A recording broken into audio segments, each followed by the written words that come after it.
master on industrial engineering focused on logistics.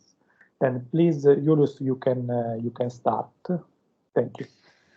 Okay, thank you everyone for the possibility to start this session. As you heard, the paper is called Decarbonization Potential of Logistic 4.0 Technologies in Apple Supply Chains. I wrote it together with one of my students, Christina Papsch, and one of the supervisors of my dissertation project, Fabian Behrendt. And I'm very hoping that I can get some feedback, because this is kind of the start of my dissertation project. So anything any thoughts you have on it, I'm happy to hear it at the end. Okay, the agenda is a very standard agenda. As you can see, I'm going to skip the details and go right into the introduction.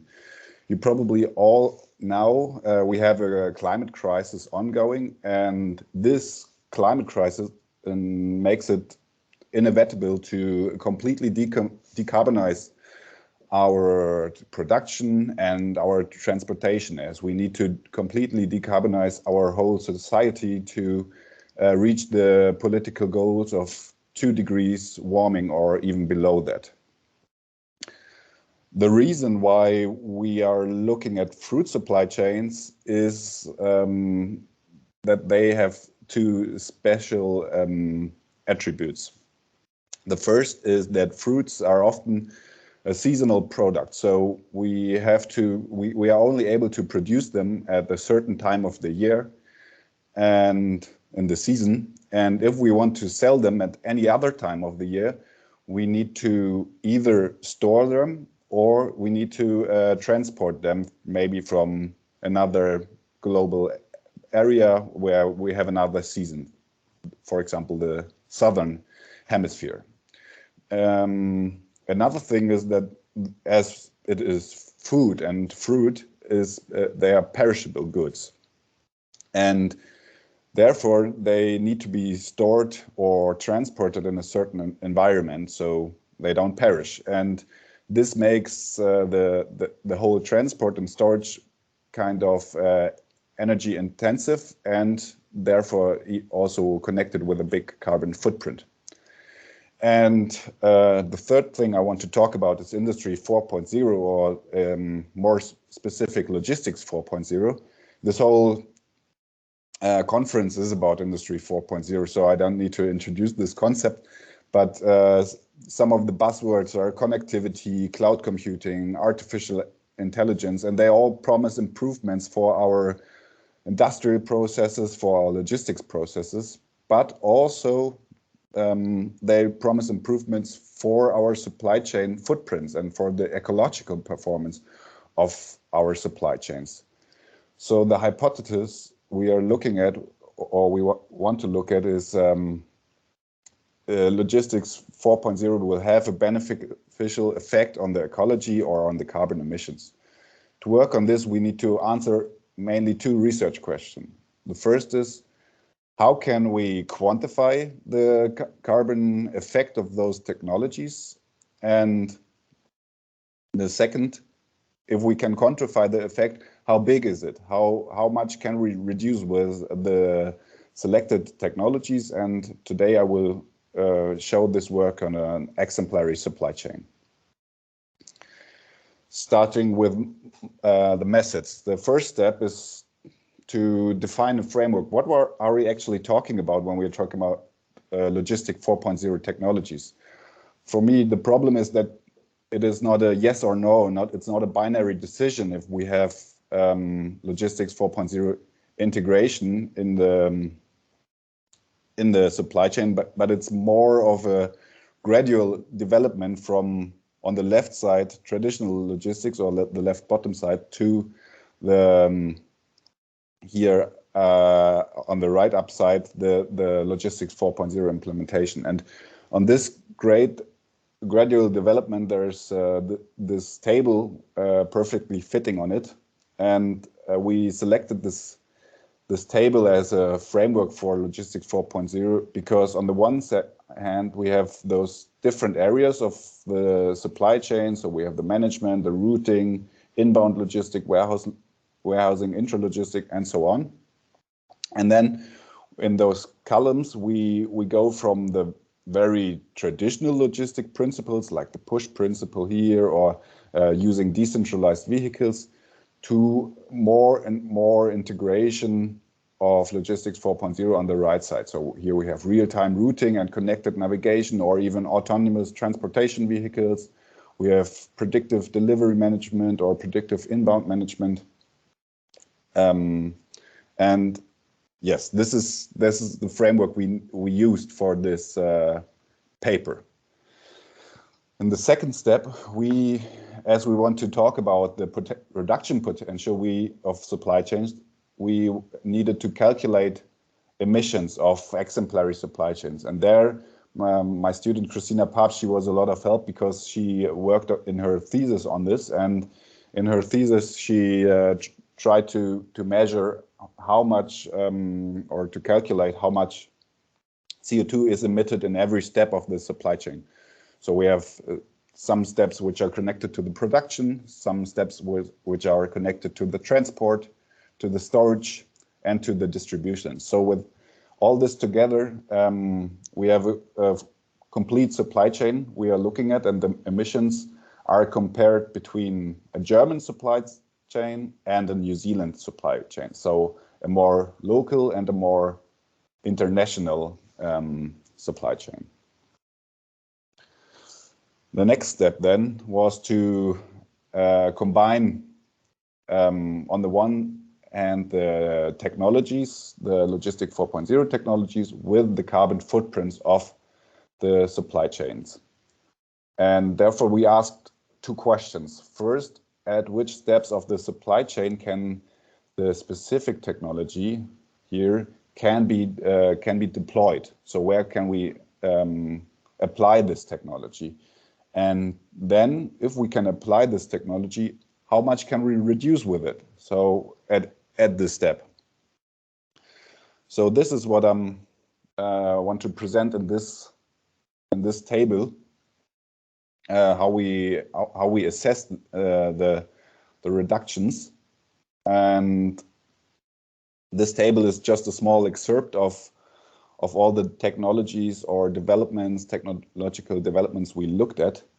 And you can see here on the left side, those are the same steps from the supply chains, from the carbon footprint calculation. And then in this column, we said if yes or no, is this technology here, complete resource planning or real-time routing, is it deployable in this step of the supply chain? I think it gets very obvious when you look at this column here, what we did, because the routing and navigation is of course only applicable, only deployable at steps which are connected with transportation. So all the transportation steps, they get a yes. And there we calculate, of course, only there we calculate how much CO2 we can reduce. And we have three categories. So the first is the low potential of reduction. We said if it's below 10%, it's low. If it's above 50% is high. I know that we need much higher reduction than 50%, but still we saw that more than 50% is quite a good reduction for a single technology. And here you can see those transportation steps which are connected to truck routing or truck transportation are lower than this one, which is connected to the shipping. This is mainly because the truck routing, there are some CO2 reductions if you have a real-time routing or connected navigations, but they are often, or what we found even in the best cases, always below 10%. But they are much higher for the ship transport because the distance is, of course, much longer and the influence of weather conditions, of ocean currents are much higher. And if you take into account these external conditions, you can basically save energy. in a much bigger amount than you can do it on the streets. So this is the way we presented the results in the paper. Again, just two of the, or no, here are even 4 of the technologies we looked at. And if you want to, if you're interested in the other ones, please read the paper. Here, the first step is the question, how often can we use the certain technology like real-time routing or autonomous vehicles in the supply chain? Here, the 4, those are the transportation steps, and the 6 steps, the 6 here, that there we are not able to use autonomous vehicles or real-time routing. And those 4 steps here, they, if we sum them up, they represent 71% of the emissions of the New Zealand supply chain, but just 22% of the emissions of the German supply chain. This is mainly due to the big chunk where the sea transport is responsible for. So this is the maximum we could tackle with a certain technology, and then at last we calculated how much can we actually reduce, and this is the reduction potential. So this is an overview of the different reduction potentials we calculated. And as you can see, most of the potentials for most of the technologies are rather low. This might be connected to different points. One is that depending on the area, the logistics area, if it's the management or the intralogistics, there are huge differences. It's obvious because, as I said, at some, not always obvious, but at sometimes it's obvious because, as I said, Apple supply chains or food supply chains, they're always connected with storing. So this technology, no warehouse, or this way of organizing supply chains without warehouses is just not applicable here. We cannot use it, so we cannot reduce the emissions with it. But in general, I would say this underlines that the reduction effect of Logistic 4.0 technologies can rather be considered as a side effect because of the low quantities we can reduce with it. And to conclude from what I'm concluding from this is that just focusing on 4.0 technologies is not enough to reach the political goals. So we always need additional measures, and I call the typical additional measures clean technologies. To sum up, this paper complements existing research because most of the research on Logistics 4.0 and the reduction effects or CO2 reduction effects of Logistics 4.0 is rather a qualitative assessment. And with this paper, we propose a method how to quantitatively assess the reduction potentials. I showed you the method using an exemplary supply chain, so the very long transport distances to New Zealand and the rather short transport distances inside of Germany. And we hope to help planners and decision makers in supply chains with this method to align their supply chain modernization with political climate goals and also with goals of other stakeholders of their companies. And yes, as I told you, this is the start of my dissertation project. So of course I will do further research, and what I want to look at is, on the first point, is other technologies than the technologies we looked at the moment, because yeah, the framework as often is just limited, and there are some technologies which are very strongly connected with the 4.0 technologies. the 4.0 logistics, which we didn't look at yet. So I want to do that in further research. And then I also think it would be interesting to look at different supply chains, because there might be differences between countries.